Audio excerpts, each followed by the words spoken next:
Bismillahirrahmanirrahim. Wa an Abdullah bin Amr radhiyallahu anhuma qala Abdullah mengatakan qala telah bersabda Rasulullah sallallahu alaihi wasallam, khoslatani ada dua perkara, la yuhsihima abdun, tidak ada seorang hamba pun yang menjaga keduanya, illa dakhalal jannata, mesti dia masuk surga. Masya Allah. Ada dua perkara yang kalau dijaga oleh seseorang pasti dia masuk surga. Dan orang itu tidak akan bisa masuk surga kecuali wafatnya husnul khatimah. Maknanya dua amalan ini di antara barokahnya adalah menjaga iman. Perkara ini sepertinya ringan, tapi kenyataannya banyak sekali yang tidak mengerjakan. Yaitu amalan-amalan sunnah selepas sholat, di antaranya akan disebutkan ini. Huma yasirun, dua perkara itu adalah yasirun, adalah ringan atau mudah. Wa may ya'mal bihima qalil, dan yang mengamalkan keduanya sedikit. Ini sabda Nabi sendiri, yang mengamalkan sedikit. Yusabbihullah ahadukum dubura kulli salatin, membaca tasbih, mensucikan Allah ahadukum, salah satu dari kalian, dubura kulli salatin, di belakang setiap salat fardu, ashron 10 kali ulangan membaca tasbih selepas salat fardu 10 kali. Wa yahmaduhu, dan dia memujinya ashron 10 kali, alhamdulillah 10 kali. Wa yukabbiruhu, dan dia mengagungkannya ashron 10 kali, takbir 10 kali, Allah Akbar. Berarti setiap lepas sholat 30, tidak sampai 100, 30 saja. 10, 10, 10, ini minimalnya. Yang tersedikit selepas sholat kurang lebih riwayat ini. 30 kali 5 berapa? 150. 150, man jaa bil hasanati falahu asyru amsalihha. Orang yang mengamalkan satu kebaikan maka akan dibalas 10. Minimalnya akan dibalas 10. Dalam kondisi tertentu atau tempat tertentu bisa berlipat-lipat. Kalau dia di tanah haram atau dia di Madinah bisa ribu-ribu lipat. Bisa 100 kali lipat, 100.000 kali lipatan. Atau dia sedang bergerak fisabilillah, bisa berlipat-lipat kelipatannya yang tahu hanya Allah. Fatilka, maka itu 30, 10, 10, 10 tasbih, takbir, tahmid kali 5 waktu, mi'atu wa khamsuna bil lisan, adalah 150 bil lisani, diucapkan dengan lidah. Wa alfun wa khamsu mi'atin fil mizan, dan 1500 kebaikan fil mizani, di dalam timbangan amalnya. Wa idza awa ila firashihi, dan kalau dia pergi menuju alas tidurnya, yusabbihu thalathan wa thalathin, dia membaca tasbih 33 kali. Wa yahmadu thalathan wa lathin, dan dia membaca tahmid 33 kali. Wa yukabbiru arba'an wa thalathin, dan dia membaca takbir 34 kali. 100 kali. Fatilka mi'atun, maka itu 33 tasbih, 33 tahmid, 34 takbir, mi'atun bil lisan, adalah 100 diucapkan dengan lidah, wa alfun, dan 1000 fil mizani, dalam timbangannya. Selepas sholat dapat 1500, sebelum tidur dapat 1000 kebaikan, total 2500. Kalau orang setiap hari ngerjakan ini, berarti ngerjakan 2500 kebaikan.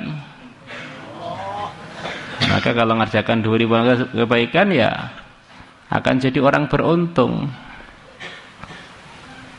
Qala bersabda Rasulullah sallallahu alaihi wasallam, wa ayyukum dan manakah di antara kalian ya'malu yang mengerjakan fi yaumin wa lailatin dalam sehari semalam alfaini wa khamsami'ati wa khamsami'ata sayyi'atin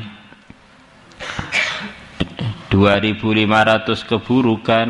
Mana ada dari kalian yang sehari kok buat keburukan sampai 2500? Maka akhirnya kebaikannya semestinya jauh lebih baik dari keburukannya. Nah, orang yang kebaikannya lebih baik, lebih banyak dari keburukannya, ya ini terus dalam catatan amal innal hasanati yudhibna sayyi'at, keburukannya terhapus oleh kebaikan, masih sisa, masih laba terus. Lah orang begini ya akan menjadi salah satu penduduk surga. Qala rawi mengatakan, qila dikatakan ya Rasulullah, wahai Rasulullah sallallahu alaihi wasallam, kaifa la yuhsihima, bagaimana dia tidak bisa menjaga dua perkara tadi, padahal sabda Nabi perkara itu ringan aja, kok enggak bisa jaga, kenapa? Qala Nabi bersabda, ya'ti ahadakum syaitan, datang pada salah satu dari kalian asyaitanu syaitan, wa huwa fi salatihi, sedangkan salah satu dari kalian tadi sedang dalam salatnya. Jadi ketika masih salat tuh setan sudah usaha biar nanti dia lepas salat tuh enggak wiritan. Fayaqulu lahu, maka setan berkata kepada dia sedangkan dia masih salat, udhkur kadza, ingatlah yang begini, ingat itu loh, jemuran kamu kehujanan, ingat loh, kunci kamu belum kamu ambil, ingat itu loh, laundrynya mau datang, macam-macam. Ini ngantri nasi, ini enggak kebagian kamu. Udhkur kadza wa udhkur kadza, ingatlah kadza begini, wa keturkan ingatlah kadza begini. Akhirnya lepas sholat ya enggak jadi wiritan, langsung pelencing. Akhirnya pelencing dari pahala. Terus ini yang kaitannya selepas sholat. Kaitannya mengenai sebelum tidur bagaimana? Wa ya'tihi, dan datang pada dia syaitan inda manhimi, ketika dia mau tidur. Fayunawimu, maka syaitan menidurkannya tanpa wiritan 100 tadi. Akhirnya hari itu rugi, enggak dapat janji Nabi. Maka lihatlah diri kita ini, sekian banyak kebaikan telah kita dengar, berapa yang kita kerjakan? Pujiannya orang muji tidak akan mempengaruhi kita kalau kita ini memang tidak amal. Tidak akan mengangkat derajat kita. Rawahu Abu Dawud, Abu Dawud telah meriwayatkannya, wa Tirmidzi wa Shahahah wa Nasa'i wa Ibnu Majah wa Ibnu Hibban. Wa hadza lafdzu, dan ini adalah lafadznya Ibnu Hibban yang paling akhir. Wa hadza nani lafdhu, lafadznya Ibnu Hibban itu aja.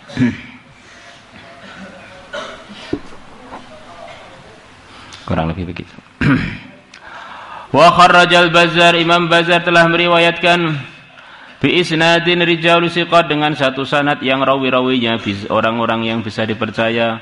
An Abi Zahiriyah, dari seorang rawi yang bernama Abi Zahiriyah.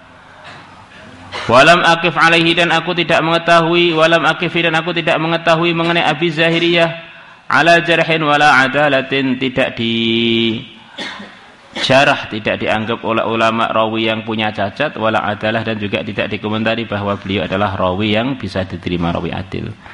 Ada Abi Zahiriyah rawinya rawi majhul, tidak dikomentari oleh ulama. An Anas bin Malik radhiyallahu anhu, dari Sayyidina Anas radhiyallahu anhu, qala Rasulullah sallallahu alaihi wasallam,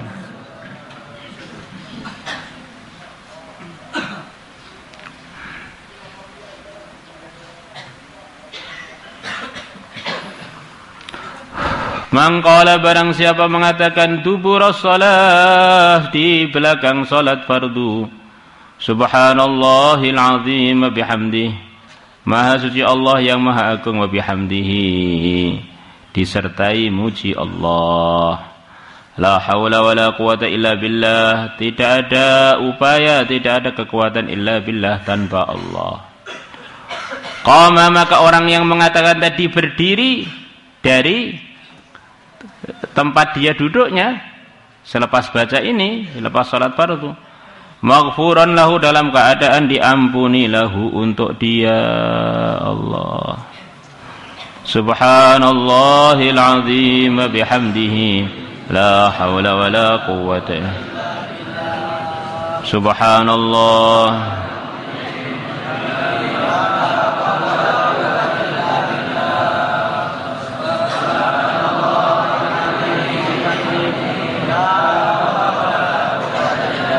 Wa kharraja Tabarani, Imam Tabarani telah meriwayatkan bi isnadi, dengan sanad beliau, an Abdullah bin Arqam an Abi Nabi sallallahu alaihi wasallam. Qal, beliau bersabda, ini dalam riwayatnya Abdullah ibn Arqam dari bapaknya, yaitu Arqam berarti. Yang amalannya bukan subhanallahil azim bihamdi, amalannya lain, tetapi pahalanya sama, maksudnya begitu. Dengan di atas, yaitu qama maghfuran lahu. Mangqala, barang siapa mengatakan dubura kulli salatin, di belakang setiap salat, subhana rabbika rabbil izzati amma yasifun. Subhana rabbika, maha suci engkau Tuhan engkau, rabbil izzati, Tuhan yang mempunyai sifat keperkasaan, sifat kemenangan, sifat kemuliaan. Amma yasifun, dari perkara yang orang-orang kafir mengsifatinya. Orang kafir mensifati Allah dengan sifat-sifat yang tidak pantas. Tuhan engkau adalah maha suci dari semua yang mereka katakan yang tidak benar itu.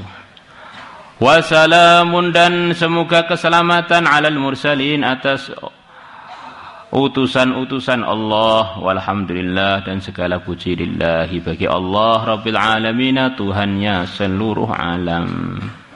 Kalau dia bilang begitu itu, terus bagaimana? Maghfuran lahu, maksudnya begitu itu.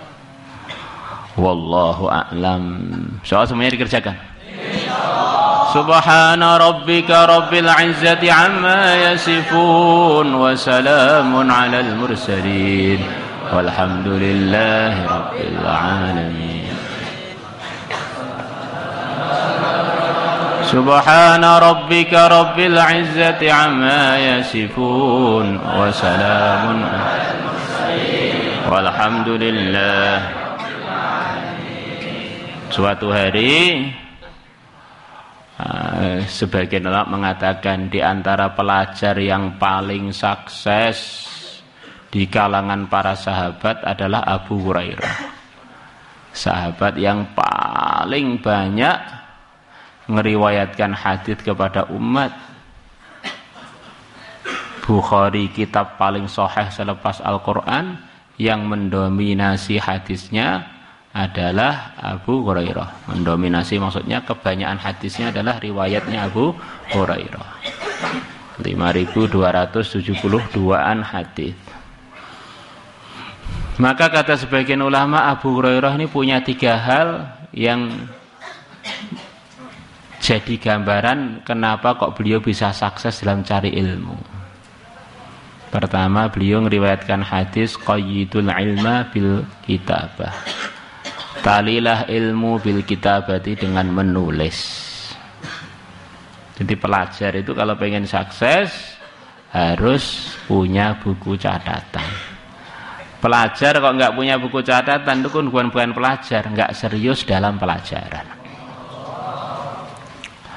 Kemudian yang kedua diceritakan Abu Hurairah radhiyallahu anhu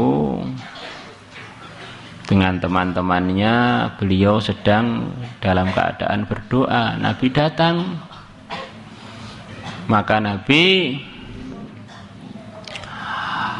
bilang pada majelis itu, silahkan kalian teruskan doa, tak amini. Apa yang kalian minta pada Allah, saya akan bilang, ya Allah kabulkan permintaan itu. Maka temannya Abu Hurairah 2 itu doa, Nabi mengatakan amin. Yang kedua doa, amin. Abu Hurairah terakhir doa, doanya itu ajib. Ya Allah, aku minta sebagaimana permintaan dua temanku yang barusan doa kepada Engkau, dan aku minta ilmu yang tidak dilupakan. Nabi mengatakan amin. Jadi yang kedua adalah kita ini minta doa dari orang-orang soleh, diamini doanya oleh orang-orang soleh. Belum lagi riwayat yang lain, Nabi bersabda, kemudian Nabi bersabda kepada Abu Hurairah, Nabi mengatakan pada Abu Hurairah, bentangkanlah kain di depan badanmu, selendang di depan badanmu, saya akan bersabda, selepas saya selesai, kain tadi kamu ambil, isyarat seakan-akan semua yang saya sabdakan telah dikantongi di kain itu, masukkan ke dadamu, isyarat begitu. Maka Nabi benar mengerjakan itu. Abu Hurairah mengerjakan arahan Nabi, akhirnya semua sabda Nabi tidak ada yang dilupakan oleh Abu Hurairah. Jadi orang itu belajar perlu doa, minta ilmu yang manfaat, ilmu yang barokah, ilmu yang tidak lupa. Kemudian yang ketiga, Abu Hurairah ini orangnya fokus, konsentrasi dalam ngajinya. Yaitu beliau ngaji udah Nabi itu kurang lebih 3 tahun lebih sedikit saja di akhir-akhir kehidupan Nabi. Enggak punya anak, enggak punya istri, full ngaji. Maka begitulah tertibnya para pelajar itu fokus, jangan apa-apa dipikir. Nah, akhirnya jadi nggak fokus. Anggar pelajar kok punya HP hilang pelajarannya, itu kan HP itu singkatan hilang pelajaran. Sepertinya belajar tapi sebetulnya gagal. Maka insya Allah besok saya dan rombongan mau pergi ke Madinah sowan kepada Rasulullah SAW dan umroh juga. Di antara niatnya doa untuk pelajar-pelajar Al-Fatah putra maupun putri. Biar semuanya jadi pelajar-pelajar yang diridhai Allah. Akhirnya jadi pengajar-pengajar yang diridhai Allah. Maka kalian yang serius belajarnya biar nanti doanya di sana itu nyembung. Kita doa di sana harus kalian di sini, nggak masuk kelas nggak nyembung. Ya Allah, pelajar-pelajar sukseskan. Ya, ternyata nggak belajar kan nggak nyembung. Ya, terus yang belum tetap gimana Pak? Doakan cepat mati aja. Mati husnul khotimah itu lebih baik daripada di dunia nggak jelas programnya. Nanti malah hisabnya itu panjang. Gimana? Takut didoakan mati? La ilaha illallah. Doa untuk kami, doa untuk antum, untuk umat, biar semuanya diridhai oleh Allah. Sebentar aja, paling berapa? Seminggu di sana. Sejumat aja di sana. Insyaallah ya. Insyaallah. Kurang lebihnya begitu itu. Maka jadilah orang yang hidup hanya sekali, yang serius dalam usaha iman, usaha amal. Maksudnya adalah ridhonya Allah. Ilahi anta maksudi wa ridhaka matlubi. Kita ini belajar dalam kebaikan, ini belajarnya sudah diridhai Allah atau belum? Kita ini bergerak fisabilillah dalam kebaikan, ini sudah diridhai Allah belum? Wiritan ini dalam kebaikan, wiritan ini sudah sesuai yang diridhai Allah atau belum? Maka kita harus mengerjakan semua kebaikan ini disertai tertib yang benar. Disertai tertib yang benar biar benar-benar datangkan ridhonya Allah. Innama yataqabbalullahu minal muttaqin. Allah hanya menerima dari orang-orang yang takwa. Sebaik apapun amalnya seseorang, kalau tidak sesuai takwa, akhirnya salah prosedur yang enggak diterima oleh Allah. Salatullah salamullah ala